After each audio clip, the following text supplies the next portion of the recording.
बिस्मिल्लाहिर्रहमानिर्रहीम। अस्सलाम वालेकुम व्यूअर्स, मैं मुश्ताक खरल।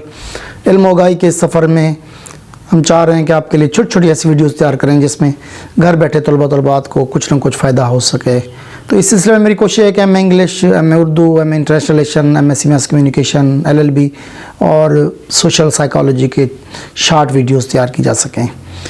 तो आज की वीडियो स्टार्ट करने से पहले चाहूँगा कि आप हमारे चैनल को सब्सक्राइब करें, लाइक करें और हमारी वीडियोस को ज़्यादा से ज़्यादा ग्रुप में शेयर करें।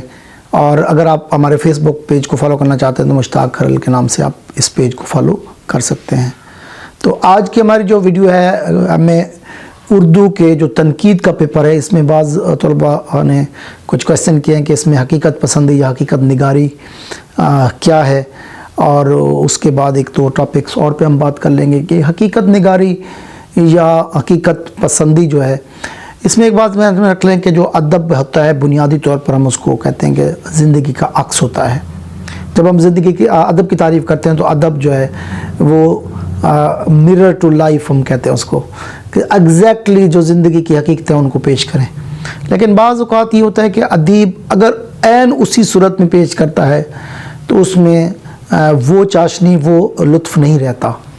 लेकिन बाज़ औक़ात ऐसा होता है कि अदब की डिमांड भी ये होती है कि इंसान को जो है मारूज़ियत में जाकर, रोमानियत की आलूदगी से पाक होकर और उसको खालिसतन ऐन उसी अंदाज में पेश कर दे जिस तरह उस वाक़े को देखे, तो इसको हकीकत पसंदी कहते हैं। इसके बरक्स अगर आप टर्म देखना चाहें तो एक मिसाली दुनिया होगी या तख़य्युलाती दुनिया होगी। दुनिया किस तरह होनी चाहिए, किस अंदाज़ में आप दुनिया को देखना चाहते हैं, तो वो एक जो अदब होगा वो आपका मिसाली या तख़य्युलाती अदब ज़रूर कहलाएगा। लेकिन जहाँ तक हम लोग हकीकत पसंदी की बात करते हैं तो हकीकत पसंदी के अंदर हम लोग तमाम उन आमेज़िश को ख़त्म कर देंगे जो अदब को एक लिहाज से निखारते तो ज़रूर हैं, लेकिन उसके जो खालिसपन है उसके अंदर ज़रूर खोट पैदा कर देते हैं।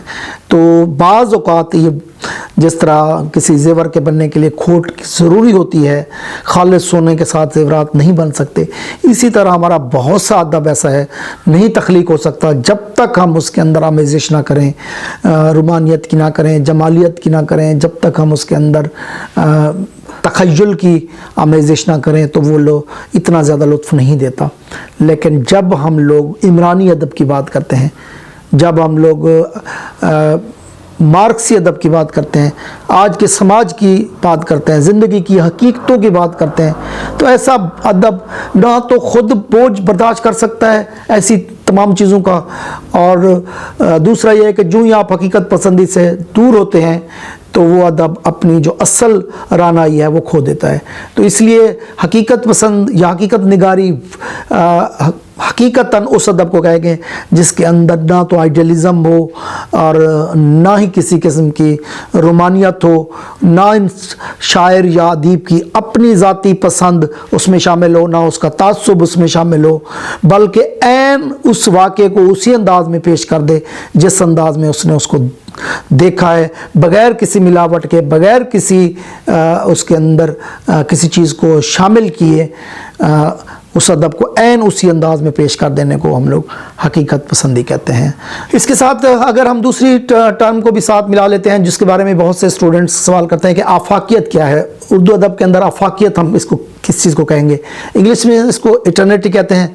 अफाकियत में दो चीज़ें आ जाती हैं। जिस तरह हम टर्म सुनते हैं आप लोग, ज़मान व मकान की कैद से आज़ाद होना, तो ऐसा अदब जो ज़मान व मकान की कैद से आज़ाद हो उसको आफाकी अदब कहते हैं। टाइम एंड प्लेस की पाबंदियों से, unity of time and place से हट कर हो तो ऐसे अदब को हम लोग आफाकी अदब कहते हैं।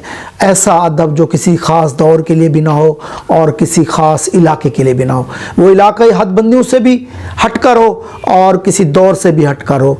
इसकी उन्होंने बड़ी खूबसूरत दो तीन मिसालें दी हैं। गुलिस्तान सादी ना तो सिर्फ एक मुल्क के लिए था बल्कि आज भी पूरी दुनिया में गुलिस्तान सादी को पढ़ा जा रहा है और लोग उसको उसी ज़ौक़ व शौक़ से पढ़ते हैं जिस तरह उसी दौर में पढ़ा जाता था।